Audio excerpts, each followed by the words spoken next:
2022 के 5 राज्यों के असेंबली इलेक्शन हो गए, चुनाव हो गए, रिजल्ट आ गए और मच एंटिसिपेटेड बीजेपी एक बार फिर से उत्तर प्रदेश में सरकार बना रही है। हमारे साथ रविकांत गर्ग जी हैं। सर, कितना बड़ा उत्साह है, आप लोग पूरी टीम, योगी जी की टीम, नरेंद्र मोदी जी की टीम लगी थी जिताने के लिए। एक बार ऐसा भी लग रहा था कि किसान आंदोलन हावी हो जाएगा। जहां से आप आते हैं पश्चिमी उत्तर प्रदेश, वहां पहले चरण में चुनाव होना था, बहुत सारी शंकाएं थी, लेकिन आपने उस वक्त भी, मुझे जब मैंने आपसे इंटरव्यू किया था, आपने कहा था कि हम पांचों के पांचों सीट मथुरा में जीतेंगे और मथुरा आगरा एरिया में बीजेपी अच्छा करेगी। आज कितना आप खुश हैं?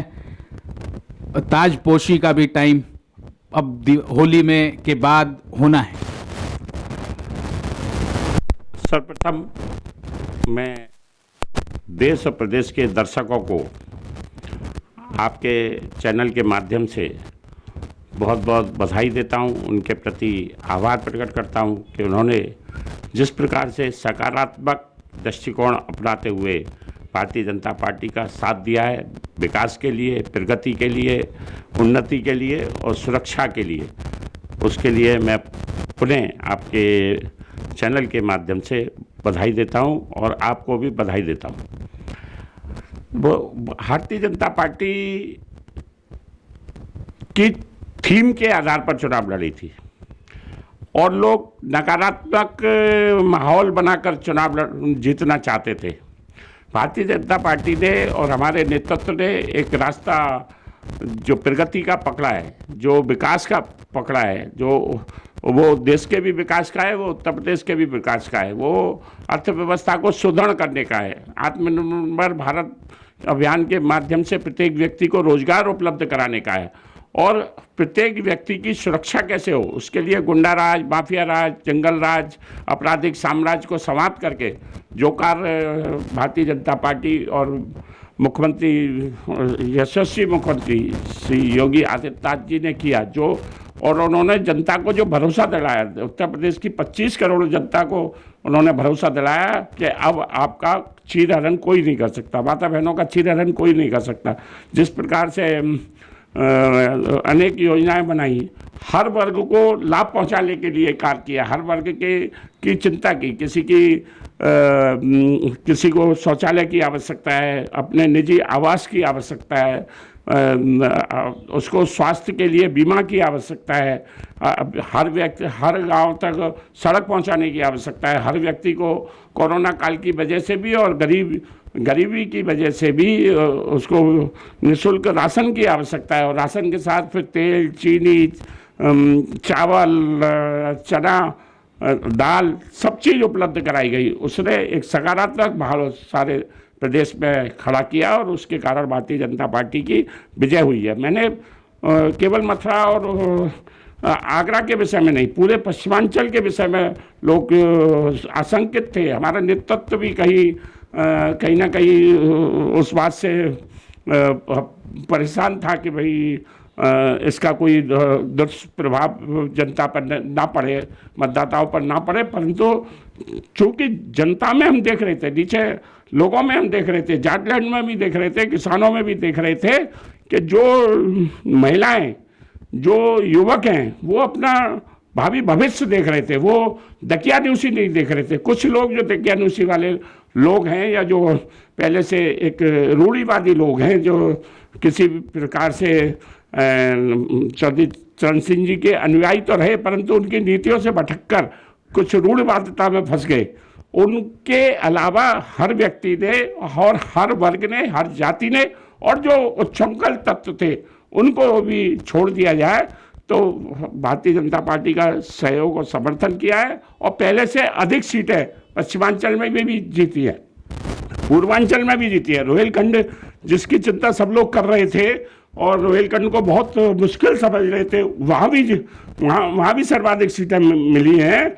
और मध्यांचल में जो अखिलेश जी का गढ़ कहा जाता है, उस गढ़ में भी भारतीय जनता पार्टी ने अच्छी सफलता प्राप्त की है। यह भारतीय जनता पार्टी के लिए नहीं, ये इस देश के लिए शुभ संकेत है, इस उत्तर प्रदेश के लिए शुभ संकेत है। उसके माध्यम से जो प्रगति का रास्ता बनेगा, जो रोजगार का रास्ता बनेगा, जो लोगों की अपनी व्यक्तिगत जिंदगी को सुधारने का रास्ता बनेगा, वो निश्चित रूप से बहुत सुखद होगा। और उत्तर प्रदेश जो 13वें स्थान से जिसकी अर्थव्यवस्था को, डूइंग बिजनेस को, बेरोजगारी को और सारी बातों को, एक जिला एक उत्पाद के माध्यम से भी जो तरक्की का रास्ता बना, वो रास्ता अब और आगे बढ़ेगा और उत्तर प्रदेश देश का प्रथम राज्य बने, जो संकल्प उसके लिए माननीय मुख्यमंत्री योगी आदित्यनाथ जी का है और प्रधानमंत्री श्री नरेंद्र मोदी जी का है, वह संकल्प निश्चित रूप से पूरा होगा, ऐसा मुझे विश्वास है। 3 दशक से ऐसा पहली बार हुआ कि रिपीट हुआ एक इंकम्बेंट गवर्नमेंट का, योगी सरकार का दोबारा चुना जाना। और लगभग इस चुनाव में एक जो मूल्यांकन किया जा रहा है वो ये कि आपने स्ट्रैटेजिकली इस बार ये चुनाव लड़ा, आपने इमोशन पे चुनाव नहीं लड़ा। आपके जो दो सहयोगी दल थे उनका भी नंबर बढ़ा, लगभग 2 दर्जन के आसपास एमएलए आपके सहयोगी दल के चुने गए। उनमें से कुछ आपके कमल के निशान पे वो जीते, निषाद साहब की पार्टी के कुछ मेंबर असेंबली के मेंबर्स। कितना ये सहायक हुआ पूर्वांचल में आपको जीत सुनिश्चित कराना, और जहां पे आपके सहयोगी दल थे उनको आपने जितना सीट दिया, बहुत अच्छा रिजल्ट आपको, क्या कहते हैं, you have got a good harvest. Uttar Pradesh और साथ में जो 3 अन्य राज्यों में जो विजय हुई है, उन विजयों ने ये सिद्ध कर दिया है कि एनडीए अपने सही रास्ते पर सही नीतियों के साथ आगे बढ़ रहा है। एनडीए मजबूत हो, यह देश के लिए भी जरूरी है। भारतीय जनता पार्टी मजबूत हो, यह उसके साथ गौण है।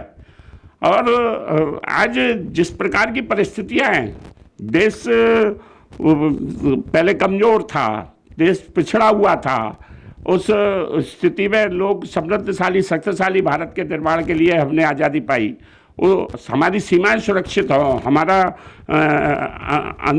अंदर की आंतरिक सुरक्षा मजबूत हो, आंतरिक सभी लोगों का परस्पर सद्भाव और सहयोग की भावना सब में विकसित हो, उस सब के लिए भी एनडीए का मजबूत होना और एनडीए के माध्यम से ये 4 राज्यों में सरकार भारतीय जनता पार्टी के नेतृत्व वाली बनना, ये देश के लिए भी शुभ संकेत है और उत्तर प्रदेश की प्रगति के लिए विशेष शुभ है, क्योंकि उत्तर प्रदेश देश का सबसे बड़ा राज्य है और 25 करोड़ की आबादी वाला राज्य है। ये सुखद होगा और इसकी समस्या का निराकरण होगा और एक मजबूत सरकार होगी। और जैसे देश में एक मजबूत सरकार की आवश्यकता थी, उसी प्रकार से उत्तर प्रदेश में भी एक मजबूत सरकार की, दृढ़ निश्चय करके निर्णय करने वालों की सरकार आज योगी आदित्यनाथ जी के नेतृत्व में बनी है। और उससे निश्चित रूप से उनकी जो नीतियां हैं, उनकी जो सोच है, उनका जो संकल्प है, वह व्यक्तिवादी नहीं है, वह परिवारवादी नहीं है, वह वंशवादी नहीं है, वह जातिवादी नहीं है, वह सबसे ऊपर उठकर राष्ट्रवादी है। और आज राष्ट्र को मजबूत होने की बहुत बड़ी आवश्यकता है, राष्ट्र के सामने बहुत बड़ी चुनौतियां हैं। हमने धारा 370 के माध्यम से को समाप्त करके कश्मीर को अभिन्न अंग बनाया, पूर्वोत्तर राज्यों को जोड़ने का काम। पूर्वोत्तर राज्यों में ऐसा लगता था कि ये हमसे अलग हो गए, वो उनमें जाते थे तो ऐसा लगता था कि ये कोई अलग राष्ट्र में हम आ गए, परंतु आज प्रधानमंत्री श्री नरेंद्र मोदी जी के नेतृत्व में पूर्वोत्तर राज्यों में जिस प्रकार की सुख शांति और प्रगति स्थापित है और विकास की रेखा बढ़ रही है, विकास गति पकड़ रहा है, तो वो सब ऐसे शुभ संकेत है कि उत्तर प्रदेश और मजबूत करके, उत्तर प्रदेश के पिछड़ापन को और दूर करके और विकसित राज्यों की श्रेणी में तो खड़ा हो गया, परंतु सर्वाधिक विकसित राज्य बने, इसके लिए अभी प्रयास किए जाने हैं। और सर्वाधिक विकसित राज्य बनने के लिए आवश्यकता है। जिस प्रकार से उत्तर प्रदेश में पूंजी निवेश बढ़ रहा है, एक जिला एक उत्पाद के माध्यम से माननीय मुख्यमंत्री जी ने योजना बनाई और 4.5 करोड़ रुपए के 4.5 लाख करोड़ रुपए के अनुबंध हुए और उन अनुबंधों के माध्यम से 3.5 लाख करोड़ के कार्य उद्योग प्रारंभ में भी हो गए और कोरोना काल में भी 45,000 करोड़ के निवेश उत्तर प्रदेश में नए सिरे से हुए। ये और अब मैं समझता हूँ उत्तर प्रदेश व्यापारी कल्याण बोर्ड का अध्यक्ष होने के नाते भी और भारतीय उद्योग व्यापार मंडल का राष्ट्रीय अध्यक्ष होने के नाते भी मेरा माननीय मुख्यमंत्री जी से और केंद्र प्रदेश की सरकारों से मेरा निवेदन रहेगा कि उत्तर प्रदेश और मैं सारे उद्यमियों को, व्यापारियों को, देश के व्यापारियों को और आपके चैनल के माध्यम से बहुराष्ट्रीय कंपनियों को और विदेश में लोग रहने वालों को भी मैं आमंत्रित करता हूं कि उत्तर प्रदेश में पूंजी निवेश के लिए आएँ। उत्तर प्रदेश का माहौल, उत्तर प्रदेश का वातावरण, उत्तर प्रदेश में सुविधाएं, उत्तर प्रदेश में एक स्थान पर सभी समस्याओं का निराकरण करने का जो संकल्प है और सरकार के द्वारा हर प्रकार की सुविधा और सहयोग दिए जाने का जो माननीय मुख्यमंत्री योगी आदित्यनाथ जी का संकल्प है, उसके माध्यम से हम उत्तर प्रदेश को विकास के रास्ते पर आगे बढ़ाएंगे और उत्तर प्रदेश की पुरानी बिगड़ी हुई छवि को समाप्त किया है, उसको नेस्तनाबूद करके जिस प्रकार से लोग महाराष्ट्र में निवेश करते हैं, जिस प्रकार से लोग गुजरात में निवेश करते हैं, उससे अधिक निवेश उत्तर प्रदेश में करने के लिए लालायित होंगे, ऐसा मुझे विश्वास भी है और इस प्रकार की योजनाएं सरकार ने तैयार भी की है और जो कमियां होंगी, जो ज़रूरतें होंगी, उनको उन आवश्यकताओं को पूरा करके हम उत्तर प्रदेश को और बेरोजगारी रहित और स्वरोजगार से पोषित उत्तर प्रदेश बनाएंगे। आदरणीय, ये 5 साल एक कहते हैं बेंचमार्क बनाने की बात थी, 5 साल एक नींव रखने की बात थी। आपका एक बहुत अहम रोल है उत्तर प्रदेश सरकार में व्यापारी कल्याण बोर्ड का और राष्ट्रीय व्यापारी कल्याण बोर्ड के भी आप दोनों के अध्यक्ष हैं।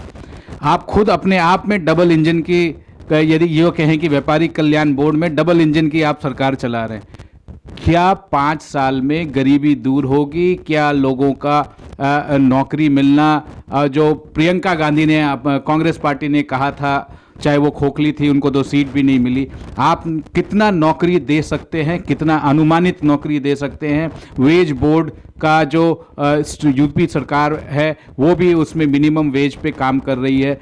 क्या आप बता सकते हैं 5 साल में क्या रूपरेखा होगी सरकार की नौकरी पे, बिजनेस पे और लोगों के वेलबींग और ईज ऑफ लिविंग पे? सरकार सरकारी क्षेत्र में, सार्वजनिक क्षेत्र में जो नौकरियां संभव होंगी या जो वैकेंसी होंगी उनको पूरा करने का काम सरकार करेगी। ये सरकार ने अपने एजेंडे में भी कहा है और उसको पूरा करने के लिए संकल्पित है। परंतु मैं प्रत्येक युवा से, महिला से, भावी पीढ़ी से सबसे निवेदन करना चाहता हूँ कि हम नौकरी करने वाले नहीं, नौकरी देने वाले बने। हम स्वरोजगार के माध्यम से आत्मनिर्भर भारत अभियान और योजना के माध्यम से अपना उद्योग लगाएं, अपना कुटीर उद्योग लगाएं, अपने विभिन्न कार्यों के माध्यम से और विभिन्न कारीगरी के माध्यम से हम जो उस भारत जाना जाता था उस, और जो उत्तर प्रदेश जाना जाता है और विभिन्न जनपदों में उसकी एक विशिष्टता है, उसको अपनाते हुए फिर मैं कहना चाहूँगा कि सरकारी नौकरी की तरफ न भागकर हम स्वरोजगार की दिशा में आगे बढ़ें और स्वरोजगार, हर परिवार को स्वरोजगार से पोषित किया जाए, हर परिवार को रोजगार मिले, हर एक परिवार को रोजगार के साधन उपलब्ध हों। यह संकल्प माननीय मुख्यमंत्री योगी आदित्यनाथ जी ने और हमारा जो संकल्प पत्र भारतीय जनता पार्टी का जारी हुआ है उसमें भी यह घोषणा की गई है। तो मैं समझता हूं कि उसको हम पूरा करने में सफल होंगे और निश्चित रूप से ये उत्तर प्रदेश बहुत ही आगे प्रगति के रास्ते पर आगे बढ़ेगा। आपने, आपके मुख्यमंत्री ने, आपके लीडर ने और सेंट्रल गवर्नमेंट के भी लीडर ने बहुत ज़ोर ज़ोर से बोल के कहा कि पहले 4-5 साल में जो हमने एजेंडा सेट किया था, जो हमने मेमोरेंडम में लिखा था, हम उसको 100% हमने लागू किया। क्या ये आप दोहरा पाएंगे? आज से आपका नया सरकार योगी 2.0 बिगिन हो रहा है। क्या आप जितना संकल्प पत्र में जो आपने लिखा है वो आप 5 साल बाद हम यदि मूल्यांकन करें आपके साथ, तो क्या आप सेटिस्फाइड होंगे कि आपने जितना प्रॉमिस किया है वो डिलीवर कर पाएंगे? भारतीय जनता पार्टी और भारतीय जनता पार्टी के नेता जो कहते हैं वो करते हैं, क्योंकि हमारे ऐसे संस्कार भी है और हमारी ऐसी वचनबद्धता भी रहती है। वो जो इसीलिए उसको हम घोषणा पत्र नहीं कहते, हम उसे संकल्प पत्र कहते हैं। अपना विजन मान के काम करते हैं और उसके लिए उसको जारी करने से पहले उसका विजन पत्र भी हम तैयार करते हैं। हम चाहे उत्तर प्रदेश हो, चाहे अन्य प्रदेश हो, चाहे केंद्र हो, वहाँ पर भी जो बजट प्रस्तुत किया जाता है उसकी भी पहले से एक थीम तैयार करके, विजन तैयार करके जनता के सामने प्रस्तुत किया जाता है। तो हम विजन पर काम करने वाले लोग हैं। संस्थागत रूप से राष्ट्र निर्माण के लिए और समाज निर्माण के लिए काम करने वाले लोग हैं। जितना कहा है उतना तो करेंगे ही, पर उससे ज़्यादा और क्या हो सकता है उसको भी करने के लिए संकल्पबद्ध रूप से हमारे माननीय मुख्यमंत्री जी करेंगे और उनको सहयोग देने का काम उत्तर प्रदेश का प्रत्येक व्यापारी और देश का प्रत्येक व्यापारी और उद्यमी उसमें सहयोग देने का काम करे। उसके लिए मुझे जितना भी परिश्रम करना होगा, परिश्रम की पराकाष्ठा करनी होगी तो भी करेंगे। और पूरे देश का लोगों को पूंजी निवेश का आमंत्रण करने के लिए मैं पूरे देश का भी दौरा करूंगा और प्रत्येक जनपद का भी दौरा करूंगा। और आगामी 2 वर्ष में एक नया भारत जो प्रधानमंत्री जी ने अपनी नीति और योजनाओं से और अपने संकल्प से, अपनी मेहनत से खड़ा किया है, उसको और उसमें और किस प्रकार से सहयोग दिया जा सकता है और किस प्रकार से व्यापारी और उद्यमी उसमें सहयोगी और सहभागी बन सकता है, उस सबको करने का भी काम हम निश्चित रूप से करेंगे। आपके मुख्यमंत्री ने सार्वजनिक कई मंचों पर उन्होंने ये कहा है कि उत्तर प्रदेश से $1 ट्रिलियन इकोनॉमी हम जनरेट करेंगे। प्रधानमंत्री जी ने कहा है हमें भारत को $5 ट्रिलियन इकोनॉमी बनाना है। इस वक्त हम 2.6-2.75 ट्रिलियन इकोनॉमी पे हैं। क्या आपको लगता है जो लक्ष्य आपके मुख्यमंत्री जी योगी आदित्यनाथ जी ने रखा है वो सच हो सकता है? आप तो व्यापारी कल्याण बोर्ड के अध्यक्ष हैं, आप पे और भी ज़्यादा रिस्पॉन्सिबिलिटी है कि ये बात सच हो। क्या आपको लगता है कि आप वो माइलस्टोन रीच कर पाएंगे? यदि रीच कर पाएंगे तो वो अपने आप एक अद्वितीय माइलस्टोन होगा। वो माइलस्टोन नहीं है, वो हम माइलस्टोन के साथ हमारा लक्ष्य है और उस लक्ष्य तक पहुंचना हमारा संकल्प है और उस लक्ष्य तक हम निश्चित रूप से पहुंचेंगे। $5 ट्रिलियन की अर्थव्यवस्था बनाकर विश्व की सबसे बड़ी अर्थव्यवस्था भारत बने, उसके लिए प्रधानमंत्री नरेंद्र मोदी जी तोड़ मेहनत कर रहे हैं, परिश्रम कर रहे हैं, योजना बना रहे हैं। सबका साथ, सबका विकास, सबका प्रयास के माध्यम से जो एक सारगर्भित 4 दिशाओं में चौमुखी प्रयास किए गए हैं वह बहुत ही सराहनीय है और व्यापारी समाज ने उसकी बहुत सराहना की है। और इसीलिए व्यापारी समाज ने इन चुनावों में खुलकर भारतीय जनता पार्टी का साथ दिया है, सहयोग किया है और आगे बढ़कर कार्य किया है। और उसके साथ में उत्तर प्रदेश $1 ट्रिलियन की अर्थव्यवस्था बने, ये देश के लिए भी आवश्यक है, उत्तर प्रदेश के प्रत्येक नागरिक के लिए आवश्यकता है। और मैं तो कहता हूं कि जो आत्मनिर्भर भारत का संकल्प है, जो आत्मनिर्भर भारत की योजना है, वो उत्तर प्रदेश का प्रत्येक व्यक्ति उस संकल्प को, उस विजन को केवल प्रधानमंत्री और मुख्यमंत्री जी का विजन और संकल्प ना मानकर उसको अपना संकल्प बनाए, अपना विजन बनाए, क्योंकि उसका अंततोगत्ता लाभ तो प्रत्येक व्यक्ति को उसका प्राप्त होना है। इसलिए वो $5 ट्रिलियन की अर्थव्यवस्था देश की बने और $1 ट्रिलियन की अर्थव्यवस्था उत्तर प्रदेश बने। उस लक्ष्य को, उस संकल्प को पूरा करने का काम किया जाएगा और वो निश्चित पूरा होगा, ऐसा मेरा विश्वास है। आदरणीय, वर्ल्ड के बड़े बड़े इकोनॉमिस्ट, हिंदुस्तान के भी बड़े बड़े इकोनॉमिस्ट ये कहते हैं कि यदि भारत को गरीबी से निजात पाना है तो 12, 13, 14% के जीडीपी ग्रोथ पर साल दर साल ग्रो करेंगे और कई सालों तक करेंगे, कम से कम 8 से 10 साल करेंगे, तब हमारा गरीबी का उन्मूलन भारत से हो सकता है। आप इकोनॉमी और लेज़र और कॉमर्स को आप अच्छी तरह समझते हैं, क्या वो अचीवेबल है आज की स्थिति में यूपी और देश में दोनों? निश्चित रूप से वह प्राप्त किया जा सकता है, वह लक्ष्य प्राप्त करने योग्य है, क्योंकि अभी हम देख लें 4.25 साल में उत्तर प्रदेश सरकार ने मुख्यमंत्री योगी आदित्यनाथ जी के नेतृत्व में जीडीपी जो हमारी 2 लाख करोड़ की होती थी उत्तर प्रदेश की, वह बढ़कर 6 लाख करोड़ हो गई। जो अर्थव्यवस्था हमारी 11 लाख करोड़ की थी, वह अर्थव्यवस्था बढ़कर 22 लाख करोड़ हो गई। हमारी बेरोजगारी की दर घटी है, हमारी हर व्यक्ति की आमदनी की दर बढ़ी है। तो वो सब ऐसे संकेत हैं कि वो लक्ष्य जो $5 ट्रिलियन का देश का है और $1 ट्रिलियन का उत्तर प्रदेश का है, उस लक्ष्य को प्राप्त करेंगे और उसके लिए एक सकारात्मक माहौल विश्व में भी पैदा हो रहा है। आज चीन की विश्वसनीयता खत्म हुई है, आज यूके और यूरोप और अमेरिका की विश्वसनीयता कम हो रही है। वहाँ का जो एक कॉरिडोर है, एक चीन का कॉरिडोर है जो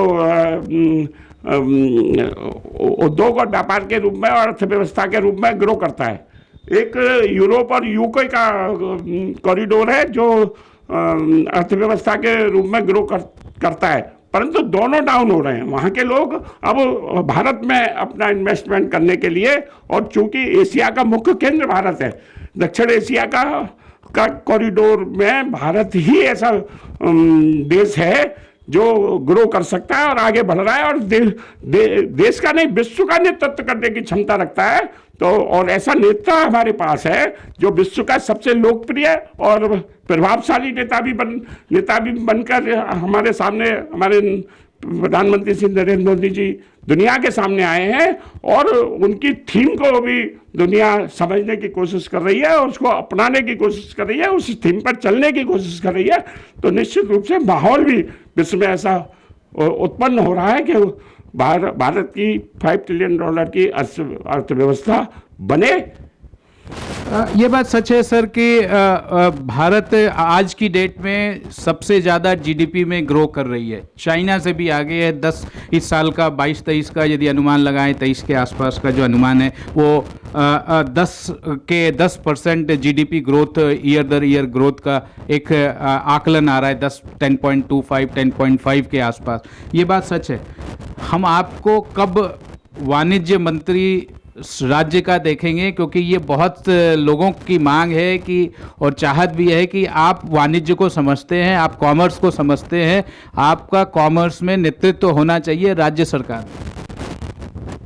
उस दिशा में वाणिज्य और उद्योग को और कॉमर्स और व्यापार को बढ़ाने के लिए उस दिशा में काम करना हमारा कर्तव्य है और उस काम को हम निश्चित रूप से लगभग 50 साल से कर रहे हैं। उसके लिए जो भी समर्पण होना चाहिए, जो संकल्प होना चाहिए, उस सबको भी हम कर रहे हैं। और इस सब के लिए कोई आवश्यक नहीं कि हम मंत्रालय ही संभालें, परंतु जो व्यक्ति का कर्तव्य होता है उस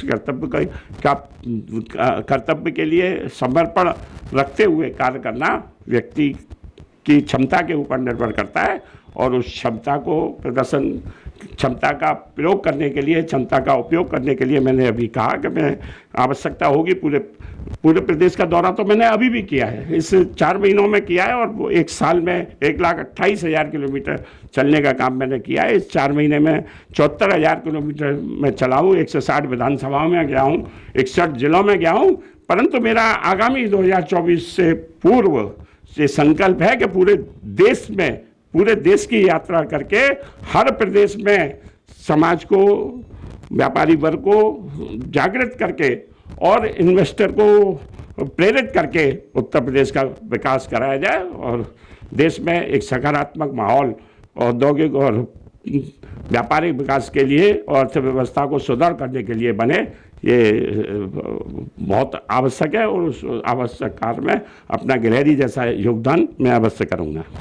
एक फ्यूचर एक्सपेक्टेड सवाल ये, क्या आप लोग 2024 के लिए पार्लियामेंट्री इलेक्शन के लिए तैयार हो रहे हैं? क्योंकि भारत का यदि बीजेपी का प्रधानमंत्री फिर से 2024 में दिल्ली में बैठेंगे तो उसके लिए रास्ता उत्तर प्रदेश से सुसज्जित होती है, व्यवस्थित होती है, वहाँ से उसका उद्गमन होता है।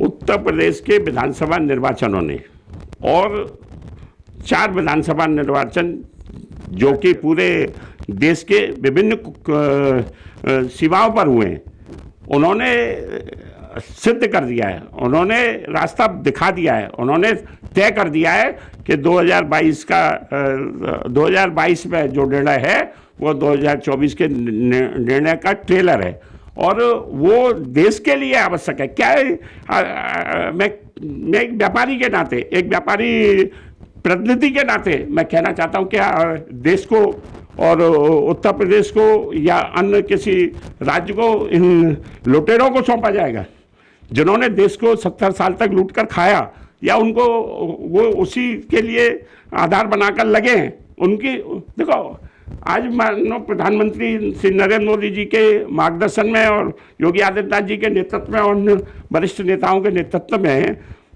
हम प्रदेश को आगे ले जाना चाहते हैं, तो वो देश के विकास के लिए, देश की प्रगति के लिए, समाज की उन्नति के लिए, समाज के हर वर्ग की खुशहाली के लिए, हर वर्ग की सुरक्षा के लिए। परंतु विपक्ष में जो भी लोग हैं, चाहे वो अकेले चुनाव लड़ें, चाहे वो सब मिलकर चुनाव लड़ें, उनका जो उद्देश्य है वो केवल और केवल सत्ता पाना है। उनके पास ना कोई थीम है, ना कोई योजना है, ना कोई भविष्य में कुछ करने के लिए कोई लक्ष्य है। उनका लक्ष्य है सत्ता पाना और सत्ता पाकर जनता को लूटना, देश को लूटना, प्रदेश को लूटना, असुरक्षा का वातावरण पैदा करना और सांप्रदायिक सद्भाव और माहौल को खराब करना। तो उसको देश की जनता, प्रदेश की जनता और खास करके व्यापारी समाज, उद्यमी समाज कभी नहीं होने देगा। अपनी सामर्थ्य और शक्ति लगाकर उसको रोकेगा और देश में खुशहाली, प्रगति, औद्योगिक विकास और आर्थिक उत्पादन और अर्थव्यवस्था को मजबूत करके जिस व्यापार अपने आप बढ़ेगा, अर्थव्यवस्था मजबूत होगी, औद्योगिक विकास और व्यापारिक विकास होगा तो व्यापारी का विकास और उद्यमी का विकास अपने आप होगा, स्वतः होगा। इसलिए हम पूर्णतः चट्टान की तरह इस वर्ग को समेटकर, इस वर्ग को जोड़कर प्रधानमंत्री जी की योजना के साथ और भारतीय जनता पार्टी के साथ खड़े होने के लिए सबको मेरिट पर सहयोग करेंगे। ताजपोशी कब होगी और नया सरकार, नया कैबिनेट जो योगी कैबिनेट 2.0 होगा, उसके मुख्य बिंदु क्या होंगे? कितना ज़्यादा टाइम मैक्सिमम आप लेंगे नए सरकार और नई कैबिनेट को एक बार फिर से अपने पीक पर आने के लिए? कुछ नहीं, 1 हफ्ते में सब चीज़ स्पष्ट हो जाएगी और सारा चीज़ सामने आ जाएगी। सरकार भी शपथ ले लेगी और सरकार की जो योजनाएं हैं वो पहले से ही संकल्प पत्र के माध्यम से और पूर्व में किए गए कार्यों के माध्यम से सामने है। इसमें कुछ ज़्यादा सोचने विचारने की आवश्यकता नहीं है। और कब होगी ये निर्णय तो उच्च नेतृत्व करता है, उच्च नेतृत्व करेगा। मैं समझता हूँ कि होली में हम धार्मिक लोग होली का थोड़ा होलिकाष्टक का वर्जन मानते हैं, तो इस वजह से हो सकता है कि होली के पश्चात शपथ ग्रहण हो, परंतु अच्छे वातावरण में और अच्छे कार्य के लिए, अच्छे उद्देश्य के लिए सरकार बनेगी और सरकार काम करेगी। रविकांत जी, आपको बहुत बहुत बधाई। जिस तरीके से आपने 1 पॉइंट एजेंडा, वो लक्ष्य लेकर चले थे यूपी में जीत दिलाने के लिए, आप उसमें सार्थक भी हुए, सक्षम भी हुए और आपका बहुत बड़ा योगदान रहा। आप जिस क्षेत्र से आते हैं मथुरा, वहाँ 5 के 5 सीट आप लेके आए। आप आगरा में भी आपको वहाँ कहा जा रहा था सक्सेस नहीं है, फिर भी आप वहाँ से लेके आए। एक बार फिर से बधाई और हमारे साथ इस इंटरव्यू में खास बातचीत में शामिल होने के लिए बहुत बहुत धन्यवाद। आपको भी, आपके चैनल को भी, और आपको स्वयं की आपकी प्रेरणा और आपके मेहनत परिश्रम जो मैंने चुनाव में देखा, विभिन्न स्थानों पर देखा, और जो सकारात्मक सोच आपकी है, प्रगति की सोच आपकी है, आपके चैनल की है, उसके लिए मैं सलाम करता हूँ, प्रणाम करता हूँ और बहुत बहुत शुभकामना और सहयोग की कामना करता हूँ।